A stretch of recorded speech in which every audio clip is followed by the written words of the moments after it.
मध्य प्रदेश की सिंगरौली सीट याद रखिएगा। 3 दिसंबर को जब 5 राज्यों के चुनाव के नतीजे आएंगे तो यह सीट सबसे हॉट टॉपिक होगी। इस सीट की अहमियत का अंदाजा इस बात से लगाइए कि अरविंद केजरीवाल ईडी का दफ्तर भूल गए और सीधे सिंगरौली पहुंच गए। लेकिन मध्य प्रदेश की सियासी पिच पर जिस रफ्तार से केजरीवाल बॉलिंग कर रहे हैं उससे कांग्रेस की धड़कनें तेज हो गई। वैसे तो केजरीवाल एंड टीम बीजेपी पर ईडी को फील्डिंग पॉइंट पर खड़ा करने का आरोप लगा रही है, लेकिन मध्य प्रदेश की पिच में टर्न इतना है कि आम आदमी पार्टी को कांग्रेस का विकेट लेने में ज्यादा फायदा इस वक्त नजर आ रहा है। अरविंद केजरीवाल ने अपनी गिरफ्तारी की भविष्यवाणी भी सिंगरौली से ही की है। उन्होंने मध्य प्रदेश को अपनी गिरफ्तारी की टाइमिंग बता दी है और यह फोरकास्ट भी कर दिया है कि आम आदमी पार्टी का मौसम कब बदलेगा। यह रिपोर्ट देखिए। केजरीवाल ईडी की टक्कर, ईमानदार या घोटालेबाज कट्टर। संजय सिसोदिया अंदर, अब केजरीवाल का नंबर। क्या दिल्ली की सरकार जेल से चलाएंगे केजरीवाल? एक्शन में ईडी की टोली, केजरीवाल निकले सिंगरौली। केजरीवाल वोट शो के लिए रेडी, अब क्या करेगी ईडी? भ्रष्टाचार के मामले में गिरफ्तारी की तलवार लटकी है, लेकिन केजरीवाल मिशन इलेक्शन पर निकल गए हैं। दरअसल एक कहावत है कि सियासत में जो नजर आए उसे समझो कि हो नहीं रहा, और जो ना नजर आए तो समझो कि कुछ बात है। अब ये धमकी दे रहे हैं, पिछले कुछ दिनों से मैं देख रहा हूं दिल्ली के अंदर रोज खड़े होकर धमकी दे रहे हैं, केजरीवाल को गिरफ्तार करेंगे, केजरीवाल को गिरफ्तार करेंगे। केजरीवाल के शरीर को तो गिरफ्तार कर लोगे, केजरीवाल की सोच को कैसे गिरफ्तार करोगे? ये हमें गिरफ्तार कर ले कोई फर्क नहीं पड़ता, केजरीवाल जेल जाने से नहीं डरता। जिस दिन चुनाव के नतीजे आएंगे मुझे नहीं पता मैं जेल में होऊंगा कि मैं बाहर होऊंगा। ये मोदी की गारंटी है, लूटने वाला एक भी बचने वाला नहीं है। भ्रष्टाचार से लड़ने का एक काम आपने मुझे दिया है, आपने मुझे इसी काम के लिए बिठाया है। जरा पूरी ताकत से पता चले, दिल्ली वालों को भी पता चले ये काम मुझे करना चाहिए कि नहीं करना चाहिए। आपके आशीर्वाद से ये काम मैं कभी रोकने वाला नहीं हूं दोस्तों। अब सवाल है कि मध्य प्रदेश के सिंगरौली में ऐसा क्या खास है कि संकट काल में भी केजरीवाल खुद को दिल्ली में रोक नहीं पाए। हम आपको बताएंगे कि केजरीवाल पर क्या आरोप है, क्या केजरीवाल की गिरफ्तारी तय है। अगर ईडी उन्हें गिरफ्तार करती है तो आम आदमी पार्टी के सियासी भविष्य का क्या होगा। लेकिन उससे पहले ये जान लीजिए केजरीवाल क्यों एमपी में चुनाव प्रचार की शुरुआत सिंगरौली से कर रहे हैं। मध्य प्रदेश में आपकी पॉलिटिकल पावर। आम आदमी पार्टी ने मध्य प्रदेश में 2018 का विधानसभा का चुनाव लड़ा था। तब उसे 1% से भी कम वोट मिले थे। सारे प्रत्याशियों की जमानत जब्त हो गई थी। पर 4 साल बाद हुए निकाय चुनाव में पार्टी ने वोट शेयर 6 गुना बढ़ा लिया। पार्टी ने पहली बार सिंगरौली में मेयर सीट से खाता भी खोल लिया। प्रदेश में उसके 52 पार्षद जीते और 86 दूसरे नंबर पर रहे। आपकी जो मेयर सिंगरौली से जीती वो है रानी अग्रवाल। रानी अग्रवाल ने सिंगरौली जिले की बरगवा सरपंच से सियासी करियर की शुरुआत की। इसके बाद वो जिला पंचायत सदस्य बनी। निकाय चुनाव में रानी अग्रवाल ने आपको बड़ी कामयाबी दिलाई और सिंगरौली की मेयर बन गई। इंदौर के बाद मध्य प्रदेश में सबसे ज्यादा राजस्व देने वाला नगर निगम सिंगरौली है। आम आदमी पार्टी को मध्य प्रदेश में राजनीतिक एंट्री दिलवाने वाली सिंगरौली की महापौर रानी अग्रवाल अब सिंगरौली से विधायक का चुनाव लड़ेंगी। केजरीवाल ने रानी अग्रवाल को मध्य प्रदेश में आम आदमी पार्टी का प्रदेश अध्यक्ष बना दिया है। ये पहला मौका है जब प्रदेश में किसी पार्टी की मुखिया महिला है। महिला को अध्यक्ष बनाकर आम आदमी पार्टी ने वुमेन कार्ड खेला है। पार्टी की नजर एमपी की आधी आबादी पर है, जो पिछले कई चुनाव में बीजेपी के पक्ष में वोट करती आ रही है। 5 राज्यों में चुनाव लड़ने की पूरी तैयारी। आम आदमी पार्टी 5 राज्यों में विधानसभा चुनाव लड़ेगी, लेकिन केजरीवाल का बड़ा फोकस मध्य प्रदेश, राजस्थान और छत्तीसगढ़ पर है। हालांकि आप भी इंडी अलायंस का हिस्सा है, लेकिन राज्यों के चुनाव में गठबंधन का आपसी टकराव तय है, क्योंकि ये अलायंस सिर्फ मोदी के खिलाफ बनाया गया है, यानी 2024 से पहले इनके साथ लड़ने की कोई उम्मीद नहीं है। हिंदी पट्टी के तीनों राज्यों की 520 विधानसभा सीटों में से करीब 125 से अधिक सीटों पर आपने अपने प्रत्याशियों की घोषणा कर दी है। अभी तक आपने मध्य प्रदेश में 69, राजस्थान में 63 और छत्तीसगढ़ में 57 प्रत्याशी उतार दिए हैं। ये सिलसिला थमा नहीं है। नामांकन की अंतिम तिथि तक तीनों राज्यों को मिलाकर 300 से ज्यादा सीटों पर आपकी लड़ने की तैयारी है।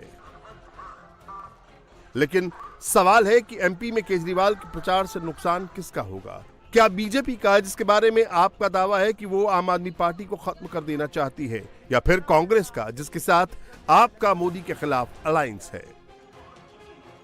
पिछले चुनावों के रिजल्ट और मौजूदा समीकरणों के लिहाज से मध्य प्रदेश और राजस्थान में आम आदमी पार्टी अपने उम्मीदवार खड़े कर बीजेपी की ही मदद कर रही है, क्योंकि यहां इसका कोई बड़ा जनाधार नहीं है। गुजरात में भी आपने यही काम किया था। साफ है कि इससे कांग्रेस के वोट कटेंगे और बीजेपी को ही मदद मिलेगी। अब सवाल यह है कि उनकी रैली की वजह से कांग्रेस को कैसे नुकसान होगा। इस सवाल का जवाब तलाशने के लिए इतिहास खंगालना होगा। दिल्ली में शीला दीक्षित नॉनस्टॉप 15 साल तक शासन करने में कामयाब रहीं, लेकिन 2009-10 से तस्वीर बदलनी शुरू हो गई। फिर अन्ना आंदोलन से केजरीवाल की एंट्री हुई। 2014 में वो दिल्ली के चुनावी समर में उतरे। नतीजा हैरान करने वाला था। वो बड़े दल के तौर पर सामने आए और कांग्रेस की मदद से ही सरकार बना ली, लेकिन वो गठबंधन बेमेल साबित हुआ। साल 2015 आया और प्रचंड बहुमत के साथ वो सरकार बनाने में कामयाब हुए। यानी केजरीवाल ने कांग्रेस को दिल्ली में ऐसा नुकसान पहुंचाया जिसकी भरपाई वो 2020 में भी नहीं कर सकी। पंजाब के चुनाव में आम आदमी पार्टी की शानदार विजय ने यह साफ कर दिया कि कांग्रेस की कीमत पर वो आगे बढ़ रहे हैं। गुजरात में भी केजरीवाल ने एंट्री की तो कांग्रेस का ही वोट काटा। विंध्य में आपका खेला बिगाड़ देगा कांग्रेस का काम। अब बात करते हैं मध्य प्रदेश की। मध्य प्रदेश में विधानसभा की कुल 230 सीटें हैं। सरकार बनाने के लिए किसी भी दल को कम से कम 116 विधायकों की जरूरत होगी।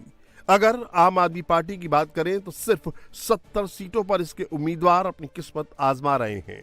मतलब साफ है, अरविंद केजरीवाल की लड़ाई सरकार बनाने के लिए नहीं है, बल्कि वो किसी का खेल खराब कर सकते हैं। अगर विंध्य इलाके की बात करें तो 2018 के चुनावी नतीजों में कांग्रेस को फायदा मिला था। अरविंद केजरीवाल इस समय विंध्य इलाके पर ही अपना फोकस कर रहे हैं। ऐसी सूरत में कांग्रेस को नुकसान पहुंचने की संभावना ज्यादा है। 5 राज्यों में चुनाव से पहले देश में एक नया सियासी ड्रामा शुरू हो गया है। अरविंद केजरीवाल ने ईडी के सामने पेशी से इनकार कर दिया है और बीजेपी पर ईडी के जरिए नोटिस भिजवाने का आरोप लगा दिया है। ईडी ने समन भेजकर केजरीवाल को आज सुबह 11 बजे पेशी के लिए बुलाया था। शराब घोटाले में सवाल पूछे जाने थे, लेकिन केजरीवाल पेश नहीं हुए और ईडी से अपना समन वापस लेने के लिए कह दिया। केजरीवाल के इस एक्शन के बाद अब ईडी के रिएक्शन का इंतजार है। सबसे बड़ा सवाल यह है कि ईडी अब आगे क्या करेगी। केजरीवाल ईडी के दफ्तर तो नहीं गए, लेकिन अपना जवाब ईडी को भेज दिया। केजरीवाल ने यह चिट्ठी ईडी के असिस्टेंट डायरेक्टर जोगेंद्र के नाम लिखी है। इस लेटर में कहां क्या लिखा गया है वो आपको दिखाते हैं। 2 पेज की अपनी चिट्ठी में केजरीवाल ने लिखा है कि समन में कई बातें साफ नहीं है। ये पता नहीं चल रहा है कि उन्हें गवाह के तौर पर बुलाया गया है या संदिग्ध के तौर पर। समन में डिटेल जानकारी नहीं दी गई है। व्यक्ति के तौर पर बुलाया गया है या पद की वजह से। सीएम के तौर पर बुलाया गया है या आम आदमी पार्टी के कन्वीनर के तौर पर बुलाया गया है। केजरीवाल ने अपने लेटर में ईडी की भूमिका पर सवाल उठाए हैं और बीजेपी से मिलीभगत की आशंका जता दी है। केजरीवाल ने लिखा है कि ईडी का समन मोटिवेटेड लगता है। 30 अक्टूबर की दोपहर बीजेपी सांसद मनोज तिवारी ने दावा किया कि केजरीवाल को समन जाएगा, उनकी गिरफ्तारी होगी और 30 अक्टूबर की शाम ईडी का समन आ गया। केजरीवाल ने लिखा है कि ऐसा लगता है ईडी का समन कुछ बीजेपी नेताओं को लीक किया गया। बीजेपी के आदेश पर ही समन जारी हुआ।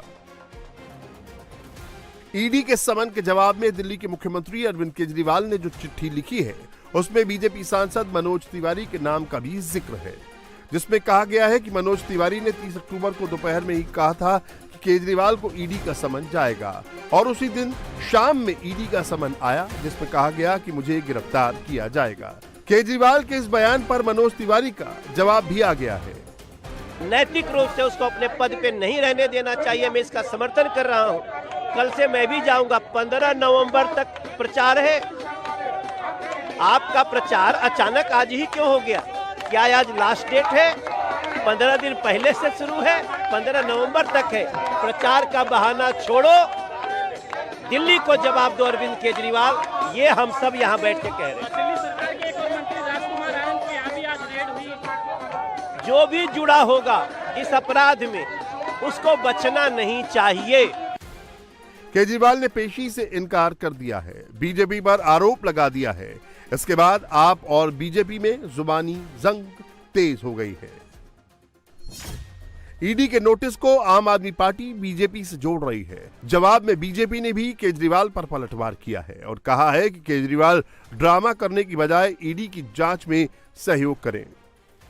देखिए, राजकुमार आनंद जी का दोष ये है कि वो आम आदमी पार्टी के विधायक हैं, पहली बार चुने गए विधायक हैं और आम आदमी पार्टी के मंत्री हैं।